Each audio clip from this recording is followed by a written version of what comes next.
Al-Qaeda leader Ayman al-Zawahiri has been killed in a U.S. drone strike in the Afghan capital, Kabul. In a live televised address, President Biden said he authorized the operation. He said al-Zawahiri was Osama bin Laden's number 2 and had been deeply involved in the September 11 attacks on the United States in 2001, which killed nearly 3,000 people.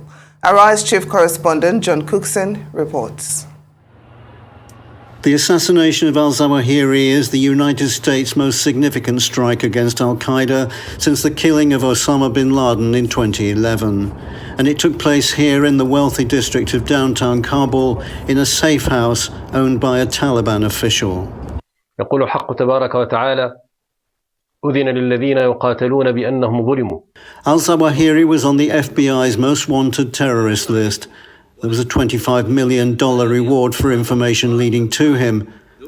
The US killed him with 2 Hellfire Ninja missiles as he stood on the balcony of his safe house. Got an explosion inside.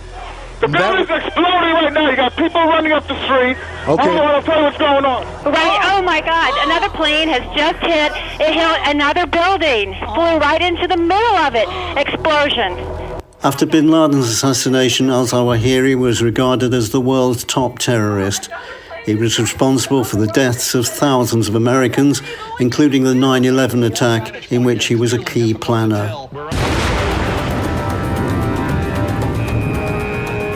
He was also behind the bombing of the USS Cole in 2000 and the attacks on the US embassies in Kenya and Tanzania in 1988. On Saturday, at my direction, the United States successfully concluded an airstrike in Kabul, Afghanistan that killed the emir of Al-Qaeda, Ayman al-Zawahiri. To the families who lost fathers and mothers, husbands, wives, sons and daughters, brothers and sisters, friends and co-workers on that searing September day, it is my hope that this decisive action will bring one more measure of closure. He made videos, including in recent weeks, calling for his followers to attack the United States and our allies. Now, justice has been delivered, and this terrorist leader is no more. The ruling Taliban promised to sever ties with Al-Qaeda, and yet al-Zawahiri, seen here with bin Laden, was clearly under Taliban protection, breaching a key agreement the Taliban had with the US, although Washington has now proved it can strike, if it wishes, at will in the heart of the Afghan capital. John Cookson, Arise News.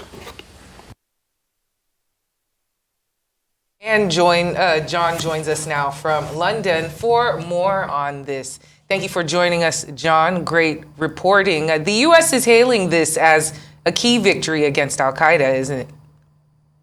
Hi guys. Well, it's certainly a very important intelligence victory for the CIA. 6 months in the planning, apparently. They found out that al-Zawahiri was staying in this safe house right in the middle of Kabul. Quite extraordinary that this can be under the protection of the Taliban. And they learned that he had the habit of going out onto the balcony and sitting there for hours, sometimes watching the evening sun disappear behind the mountains, and that's when they decided they could strike and take him out.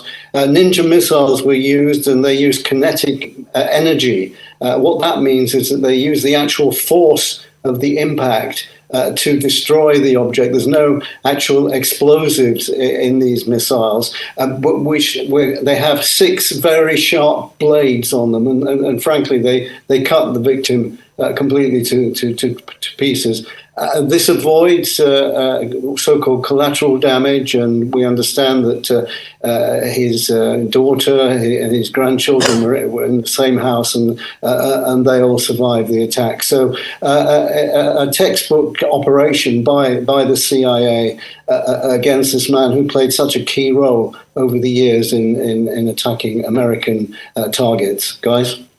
All right, how important was al-Zawahiri's to Al-Qaeda?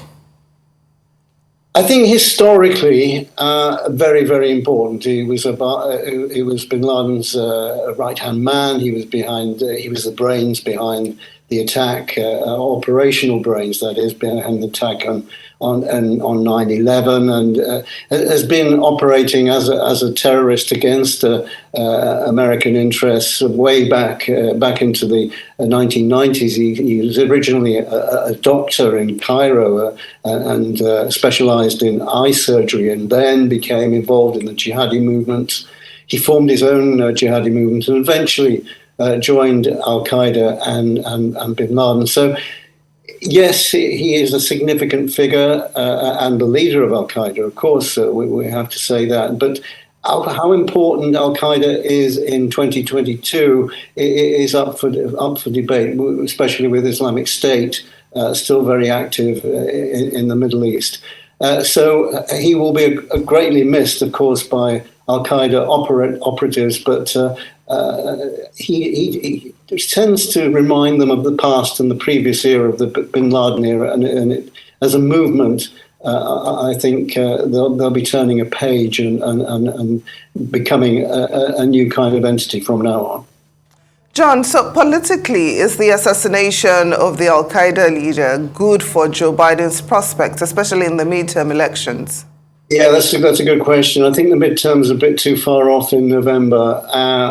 Of course, on American television this morning, it's the lead story. But frankly, most Americans and most Brits wouldn't even have heard of al-Zawahiri. And although it's being hailed as a major victory, and as we agree, it is from a CIA operation point of view, I'm not sure what impact this will have on the elections in November, when domestic issues are going to dominate much of the campaigning and the actual vote itself in some months from now. So, to answer your question, I think it's a short-term victory, but not something that's going to affect. Sorry, I should really turn my phone off. Not something that's going to have a huge impact on the November elections. Guys? Yeah, short term indeed, because we know that there will be a successor. Any idea who will be succeeding al-Zawahiri? Yes, well, we hear it's Saif al-Adil, a 62-year-old bomb expert, again, Egyptian origin, formerly in the Egyptian army. He was a colonel.